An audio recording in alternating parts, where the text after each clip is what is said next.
오늘 우리에게 주시는 하나님의 말씀은 고린도후서 7장 8절에서 16절까지의 말씀입니다. 제가 가지고 있는 성경으로 신약 292쪽입니다. 고린도후서 7장 8절에서 16절까지의 말씀을 봉독하겠습니다. 그러므로 내가 편지로 너희를 근심하게 한 것을 후회하였으나 지금은 후회하지 아니함은 그 편지가 너희로 잠시만 근심하게 한 줄을 알미라. 내가 지금 기뻐함은 너희로 근심하게 한 까닭이 아니요 도리어 너희가 근심함으로 회개함에 이른 까닭이라.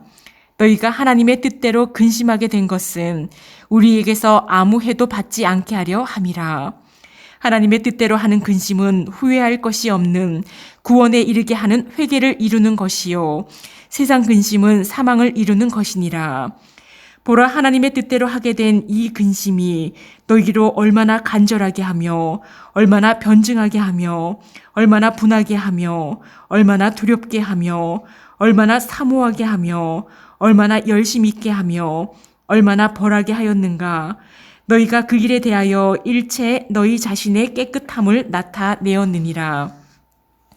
그런즉 내가 너희에게 쓴 것은 그 불의를 행한 자를 위한 것도 아니요 그 불의를 당한 자를 위한 것도 아니요 오직 우리를 위한 너희의 간절함이 하나님 앞에서 너희에게 나타나게 하려 함이로라. 이로 말미암아 우리가 위로를 받았고 우리가 받은 위로 위에 디도의 기쁨으로 우리가 더욱 많이 기뻐함은 그의 마음이 너희 무리로 말미암아 안심함을 얻었음이라. 내가 그에게 너희를 위하여 자랑한 것이 있더라도 부끄럽지 아니하니 우리가 너희에게 이른 말이 다 참된 것 같이 디도 앞에서 우리가 자랑한 것도 참되게 되었도다. 그가 너희 모든 사람들이 두려움과 떨므로 자기를 영접하여 순종한 것을 생각하고 너희를 향하여 그의 심정이 더욱 깊었으니 내가 범사에 너희를 신뢰하게 된 것을 기뻐하노라. 아멘. 오늘 우리에게 주시는 하나님의 말씀은 하나님의 뜻대로 하는 근심이라는 제목으로 말씀을 나누겠습니다. 종교개혁자 마르틴 루터가 어느 날 절망감 속에 빠져 있었습니다. 종교개혁을 하는 가운데 수많은 대적자들의 핍박이 너무나 컸기 때문입니다. 지칠 대로 지쳐 이젠 버틸 힘도 없었지요. 루터는 모든 것을 포기하고 싶었습니다. 그런 절망감에 빠진 루터 앞에 루터의 아내가 까만 소복을 입고 나타났습니다. 루터는 깜짝 놀라면서 누가 죽었기에 소복을 입었냐고 물었습니다. 루터의 아내는 하나님이 죽었습니다 라고 대답합니다. 루터는 아내의 말에 하도 어이가 없어서 어떻게 하나님이 죽을 수 있냐고 되물었습니다. 그때 루터의 아내가 말합니다. 당신이 근심에 사로잡혀 절망하고 있는 모습을 보니 분명 하나님이 죽었습니다. 루터는 아내의 말을 듣고 깨달았지요. 내가 하나님을 더욱 의지하지 못하고 지금의 상황과 세상 사람들을 두려워하고 있구나. 루터는 하나님이 아닌 중세의 교권과 세상 사람을 두려워한 자신의 모습을 회개하고 함께 하시는 하나님을 믿고 의지하여 끝내 종교개혁을 이루었습니다. 세상의 근심은 사망에 이르게 하나 하나님의 뜻대로 하는 근심은 구원을 이룹니다. 오늘 말씀에서 바울은 하나님의 뜻대로 하는 근심과 세상 근심에 대한 말씀을 우리에게 전해줍니다. 오늘 본문의 시작 말씀인 고린도후서 7장 8절 말씀에서 바울의 눈물의 편지에 대해 이야기를 합니다. 고린도후서 2장의 눈물의 편지의 말씀이 오늘 말씀인 고린도후서 7장에서 이어지고 있는 것이지요. 바울이 고린도 교회를 향하여 눈물로 편지를 썼습니다. 눈물의 편지는 고린도전서와 고린도후서 사이에 고린도 교회로 보낸 바울의 편지입니다. 바울이 고린도 전서를 먼저 고린도 교회에 보내고 이후 고린도 교회를 방문했을 때 고린도 교회 안에는 거짓 교사들이 다른 복음을 전하고 있었습니다. 또한 바울에 대한 냉대와 멸시가 있었지요. 바울을 오해하여 비방하는 사람들이 있었습니다.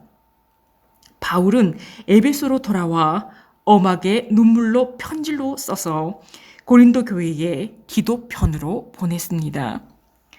바울은 눈물의 편지를 써서 보낸 후에 고린도 교회 성도들을 근심하게 한 것에 대해 후회를 하였습니다. 질책하는 편지 때문에 고린도 교회 성도들이 상처를 받았거나 생각지 못한 나쁜 결과가 있을까 해서 후회를 한 것입니다. 그러나 지금은 후회를 하지 않는다고 바울은 말합니다. 왜냐하면 마게도냐에서 디도를 만났기 때문이지요. 고린도 교회가 눈물의 편지를 받고 회개하였다는 기쁜 소식을 들었기 때문입니다. 바울의 눈물의 편지는 고린도 교회 성도들에게 근심을 주었습니다. 그러나 이 근심은 하나님의 뜻대로 행하지 못했던 것에 대한 근심입니다. 바울의 눈물의 편지를 통해 하나님의 뜻대로 하는 근심이 성도들을 회개하게 하고 전인격적인 변화가 있도록 했습니다. 하나님의 뜻대로 하지 못한 것에 대한 후회로 끝나는 것이 아니라 회개, 즉 삶이 완전히 변화되게 되었습니다. 바울은 10절 말씀에서 하나님의 뜻대로 하는 근심과 세상 근심을 비교합니다. 10절 말씀을 봉독합니다. 하나님의 뜻대로 하는 근심은 후회할 것이 없는 구원에 이르게 하는 회개를 이루는 것이요 세상 근심은 사망을 이루는 것이니라. 아멘. 하나님의 뜻대로 하는 근심을 하나님의 뜻대로 하는 두려움이라고도 할 수 있습니다. 하나님의 뜻을 두려워하는 마음은 곧 하나님을 경외하는 마음입니다. 하나님의 뜻대로 하는 근심과 세상 근심을 하나님의 뜻대로 하는 두려움과 세상의 두려움이라고도 표현할 수 있습니다. 하나님의 뜻대로 하는 두려움은 하나님을 경외하는 것이지요. 그러나 세상의 근심, 세상을 두려워하는 것은 불신앙의 결과입니다. 살아계신 하나님을 완전히 믿지 못하는 것이지요.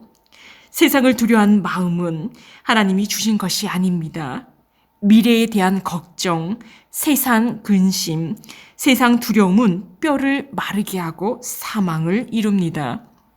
그러나 하나님을 온전히 믿고 의지하여 하나님을 두려워하는 마음은 구원을 이루게 하는 회개를 이루게 합니다. 전인격적인 변화가 있습니다. 11절 말씀에 하나님의 뜻대로 하는 근심은 변화를 일으킨다고 합니다. 7가지의 구체적인 예를 들어서 증명하지요. 첫 번째로 복음에 대한 간절함을 불러일으킵니다. 이어서 거짓 교훈에 대해서 바른 복음의 말씀으로 변증하도록 하지요. 교회의 혼란에 대해 분하게 합니다. 하나님의 심판에 대해 두렵게 하고 바울과 성도들의 서로의 관계에 대해 서로 사모하게 합니다. 하나님의 뜻대로 하는 근심은 하나님의 일에 대해 열심을 내게 하고 교회를 혼란에 빠뜨린 자들에 대해 징계하는 마음을 불러 일으킵니다. 하나님의 뜻대로 하는 근심을 통해서 회개하게 하고 이를 통해 온전히 깨끗한 고린도 교회 성도가 되도록 합니다. 이렇게 하나님의 뜻대로 하는 근심은 영혼을 새롭게 합니다. 12절 말씀에서 바울이 눈물의 편지를 쓴 목적을 분명히 말하고 있습니다. 눈물의 편지는 고린도 교회 안에서 불의를 행한 자를 위한 것이 아니요 불의를 당한 자를 위한 것도 아니라고 합니다.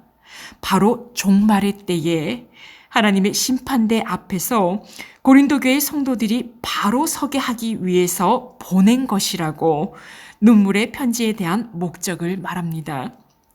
고린도 교회 성도들은 하나님의 뜻이 아닌 길로 가고 있었습니다. 바울의 엄한 편지, 눈물의 편지가 없었다면 하나님의 심판대 앞에서 바로 서지 못했을 것입니다. 눈물의 편지를 통해 고린도 교회 성도들이 회개하여 새롭게 되었습니다. 이를 통해 바울은 크게 위로를 받지요. 디도 역시 기뻐합니다.